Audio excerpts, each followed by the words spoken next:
Charleston White just made some explosive accusations about J. Prince following a shooting in Houston, but J. Prince wasn't about to let those claims go unanswered. His response has fans debating who's really telling the truth. Let me break it down. So a shooting happened at a Houston restaurant, and within days, Charleston White was talking about it on camera, tying it straight back to J. Prince. NBA Ben 10 had been shot at a spot called Confessions, and the fallout pulled in names connected to J. Prince's world almost immediately. NBA Ben 10 was still recovering after being shot multiple times, after an alleged altercation at a Houston restaurant, and the shooting took place shortly after two men tried to steal another man's chains. Detroit artist All-Star JR was quick to weigh in on the ordeal, insinuating that he had something to do with the shooting, sharing an Instagram post with photos of himself at a jewelry store. That's when things got personal for J. Prince's side of the story. All-Star JR seemed to hint at his alleged involvement in the altercation, also accusing J. Prince Jr. of having something to do with it, which he denied, and that denial didn't come quietly.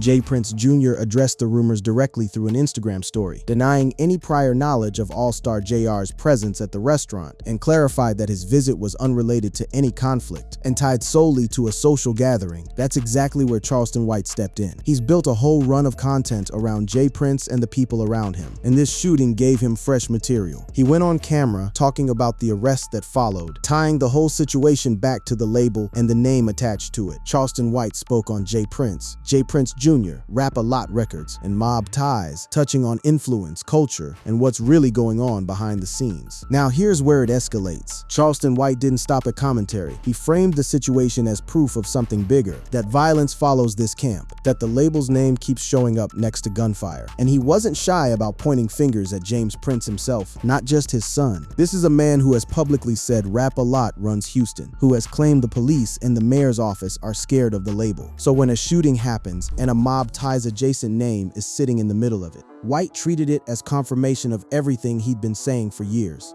J. Prince Jr. wasn't going to let that sit. He came back publicly, addressing the rumors head-on and trying to separate himself from the shooter entirely.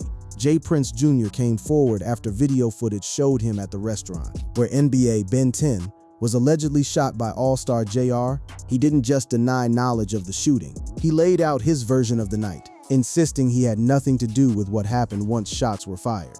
Then All-Star JR made things worse for everybody trying to keep this clean. He went after J. Prince Jr. directly on social media, throwing out lines that read like a taunt aimed at pulling him deeper into the story. All-Star JR directly referenced J. Prince Jr. in a social media post, writing about him still running up Kirby and saying he left a certain building and didn't know what to do. When that pressure on now, he doubled down with a caption bragging about the aftermath, referencing new jewelry, and taking credit for what happened to Ben 10. That caption is what really lit the fuse for Charleston White's commentary. He took All-Star JR's own words, a man boasting about a shooting while name-dropping J. Prince Jr. in the same breath, and used it as ammunition. To White, this wasn't just some random Detroit rapper acting reckless. He argued it fit a pattern he'd been describing since his Houston comedy show got pulled years earlier, that trouble follows this circle, and people around it end up either shot, arrested, or both.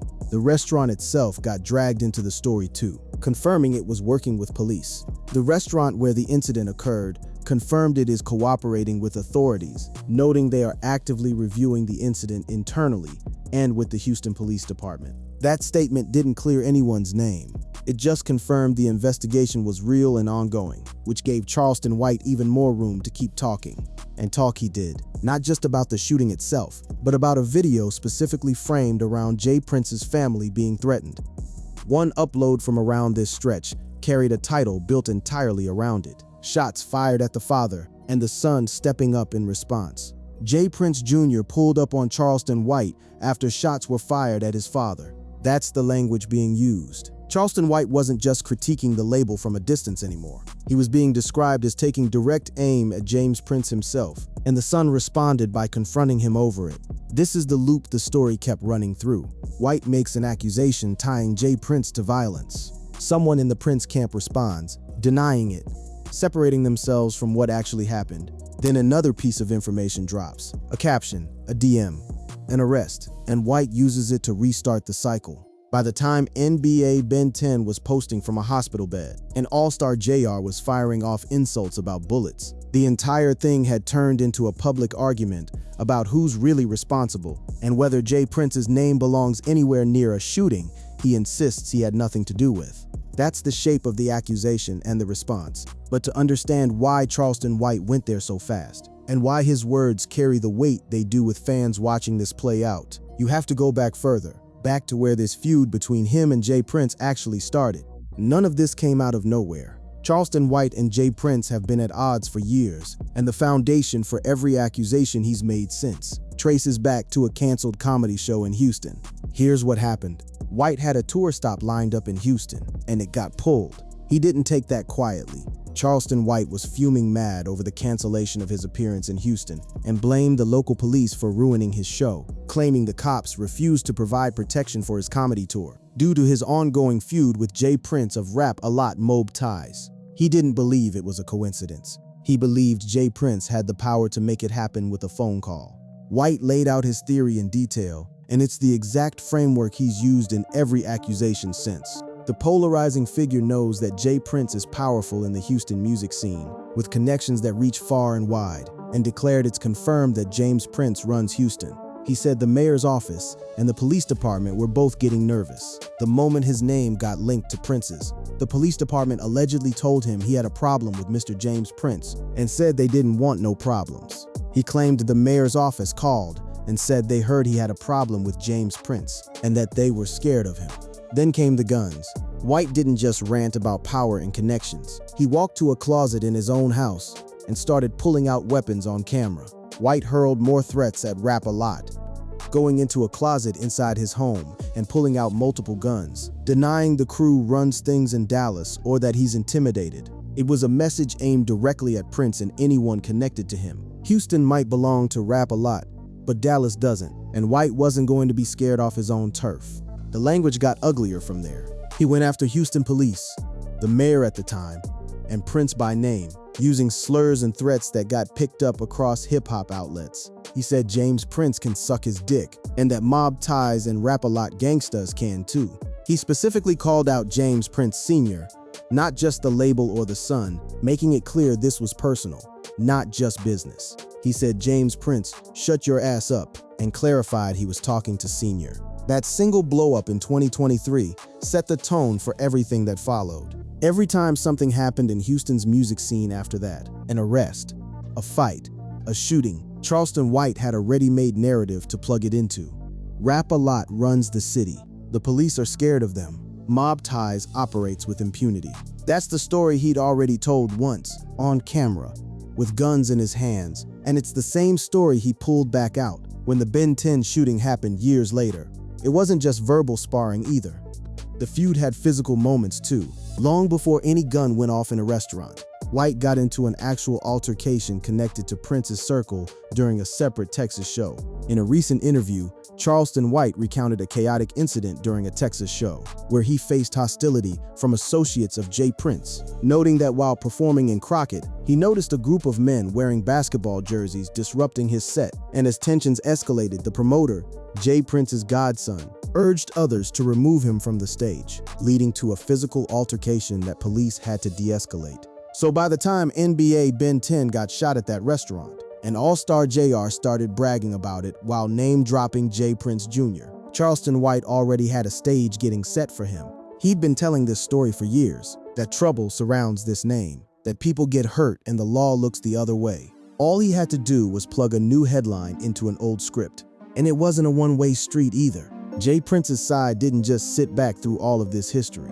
There were direct responses along the way, including from J. Prince Jr. himself, addressing specific accusations White made about being jumped, about threats, about who controls what in Houston. J. Prince Jr. responded to Charleston White accusing Mob Ties for jumping him. That back and forth had already been running for years before the shooting ever happened. It just didn't have a body count attached to it yet. That's the backdrop.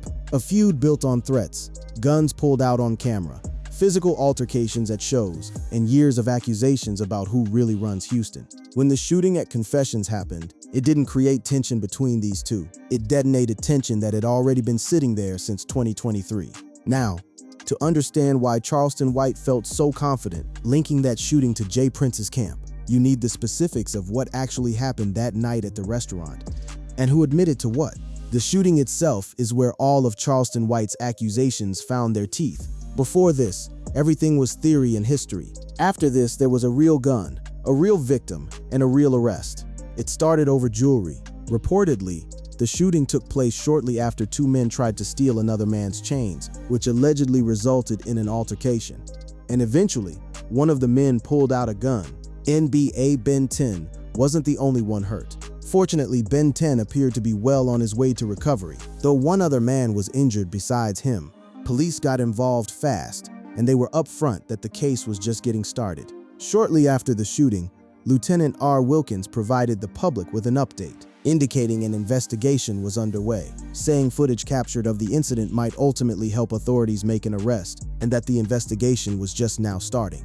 That footage mattered. It's what eventually connected All-Star JR directly to the trigger. A criminal complaint obtained by Complex outlined federal gun charges against the Michigan MC, with the official charge being a person with a felony conviction in possession of a firearm. And investigators accused him of firing the gun at the Houston restaurant Confessions, releasing alleged surveillance footage of the incident. That's not speculation anymore. That's a federal complaint built off video. But before any of that came out formally, All-Star JR was already talking. He couldn't help himself. He posted about the shooting almost like a victory lap, which is exactly what handed Charleston White his opening. He wrote about having to shoot and get new ice, because his man Ben 10 took some of his stuff to the hospital with him. That single caption did more to fuel the story than anything police said publicly for days. Then he kept going. Once Ben 10 responded from his recovery, All-Star JR fired back with even more taunting messages, seemingly proud of what had happened. He mocked his foe for being full of bullets, asking if he'd wiped the spit off his face, and how it felt that everybody left him to die. That's the kind of language that turns a shooting investigation into a public spectacle, and it's exactly the kind of material Charleston White builds entire videos around. J. Prince Jr.'s name got pulled into all of it because he was physically there. He didn't deny being at the restaurant. He denied being part of what happened once the shooting started. His explanation was that his presence was social, nothing more. He clarified that his visit was unrelated to any conflict and tied solely to a social gathering. That's the line he's held on to through every version of this story since. All-Star JR didn't let him hold that line quietly, though. He used his own platform to pull J. Prince Jr. further into the narrative, framing him as someone who ran from pressure rather than someone who was just an innocent bystander. He referenced J. Prince Jr. directly, asking if he was still running up Kirby, and saying he left a certain building without knowing what to do when the pressure came on. Whether or not that holds up, it's the kind of public jab that keeps a name in headlines, long after the initial shock of a shooting wears off. Ben 10 eventually spoke up too, and his message wasn't really about J. Prince at all. It was about controlling his own story before other people finished telling it for him. He reportedly wrote that somebody should come pay him for an interview because dude was selling a fake story. That's a man trying to take his narrative back from everyone circling it, All-Star JR and Charleston White included. By the time All-Star JR's arrest actually happened, the situation had ballooned way past a single shooting. All-Star JR taunted NBA Ben 10 after Ben was shot in Houston over an alleged jumping. And the situation brought about beef with J. Prince Jr. and the Mob Ties Collective, relentless trolls against Ben 10, and even rumors surrounding DJ Vlad and Vlad TV. One shooting had spread out into a full network of feuds, and every single branch of it eventually got dragged back to J. Prince's name by Charleston White, whether directly connected to the shooting or not.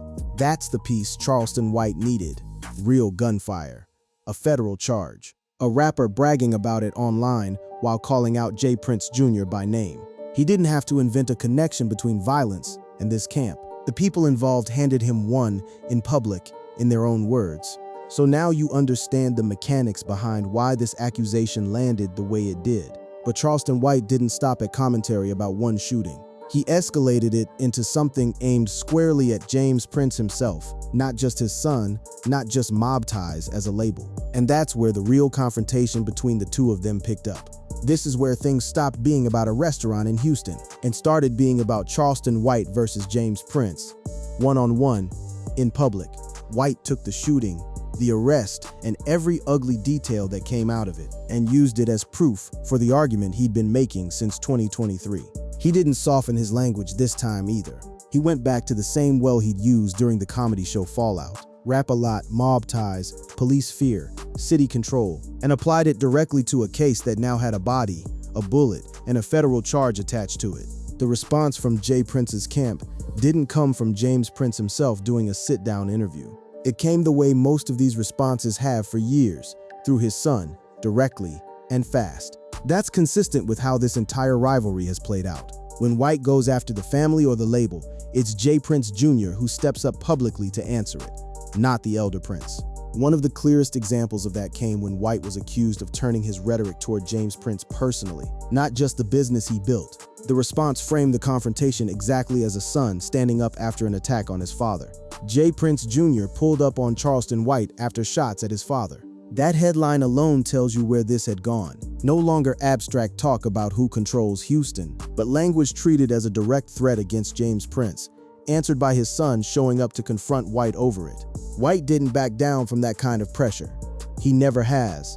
Go back to the 2023 blow-up and you'll see the same posture.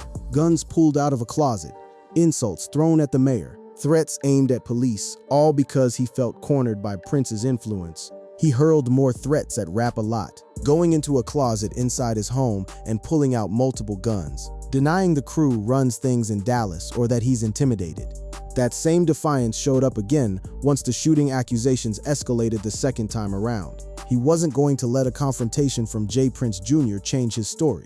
And it's worth pointing out White has made a habit of turning nearly every escalation with this family into new content. When J. Prince Jr. responded to him accusing mob ties of orchestrating an attack on him, White made a video about that too.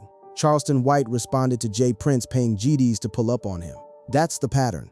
Accusation, response, counter-response, repeat. Each one turned into its own upload, each one adding fuel for the next round. Meanwhile, the Ben 10 situation kept developing in the background, giving White fresh material every few weeks. Once All-Star JR was formally charged, White had an actual court document to point to instead of just rumor and speculation. A criminal complaint from April 17 obtained by Complex outlined federal gun charges against the Michigan MC, with the official charge being a person with a felony conviction in possession of a firearm. That gave his commentary a different kind of weight. This wasn't just him talking anymore. It was a federal case sitting right next to his narrative about violence following Prince's circle. J. Prince Jr., for his part, kept trying to draw a hard line between himself and the shooter. His message never changed much across every version of his response. He was present, he wasn't involved, and he wanted that separation made clear before more damage got done to his name. He addressed the rumors directly through an Instagram story, denying any prior knowledge of All-Star JR's presence at the restaurant, and clarified that his visit was unrelated to any conflict and tied solely to a social gathering. That consistency is part of why this fight between him and White never really resolved. White kept treating every new headline as confirmation of an old theory. Prince kept treating every accusation as something to shut down quickly and move past. Neither one gave any ground, which is exactly why this rivalry produced video after video, headline after headline, without either side backing off. By the time all the pieces were public, the shooting, the arrest, the taunting captions, the confrontation over threats against James Prince himself, this had turned into one of the most talked about feuds connected to Houston's music scene in years, and it still wasn't finished.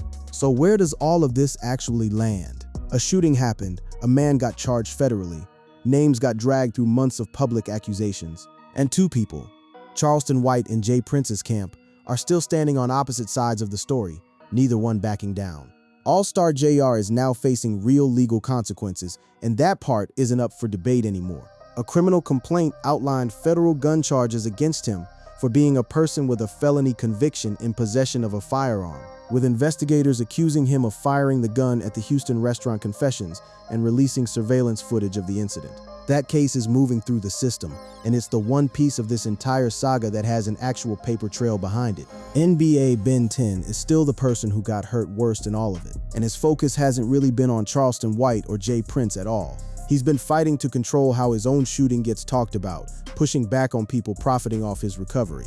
He reportedly wrote that somebody should come pay him for an interview, calling out a fake story being sold about what happened to him. That's a man trying to reclaim a narrative that other people have been running with for weeks. J. Prince Jr. has kept his position steady through every round of this. Present, uninvolved at a social gathering that had nothing to do with the violence that followed. He denied any prior knowledge of All-Star JR's presence at the restaurant, clarifying his visit was tied solely to a social gathering. That's been his answer from the first Instagram story to every follow-up response since. Charleston White hasn't changed his approach either. He's still framing every development. The arrest, the taunts, the confrontation over his comments about James Prince, as proof of a pattern he first laid out back during that canceled comedy show. Rap-A-Lot has power. The police move carefully around that name, and whenever something violent touches anyone near that circle, he's ready with a camera to say he called it. That's really the shape of where this sits. There's no single moment where one side clearly won the argument. There's a federal case working through court for the man who actually pulled the trigger. There's a victim recovering and trying to speak for himself instead of letting rumors do it. There's a son who has spent this entire stretch defending his family's name in public, one Instagram story and one confrontation at a time. And there's Charleston White, still talking, still pointing back at Rap-A-Lot, still treating every headline as another chapter in the same story he's been telling since 2023. The restaurant is still cooperating with investigators. The restaurant confirmed it is cooperating with authorities, noting it is actively reviewing the incident internally and with the Houston Police Department, and working to strengthen its safety protocols. That means more could still come out of this. More footage, more statements, more names. And that's the honest place to leave it. A shooting that started over jewelry turned into a federal case. A public feud between two men who've been trading accusations for years, and a family still working to keep its name out of a bullet that someone else fired.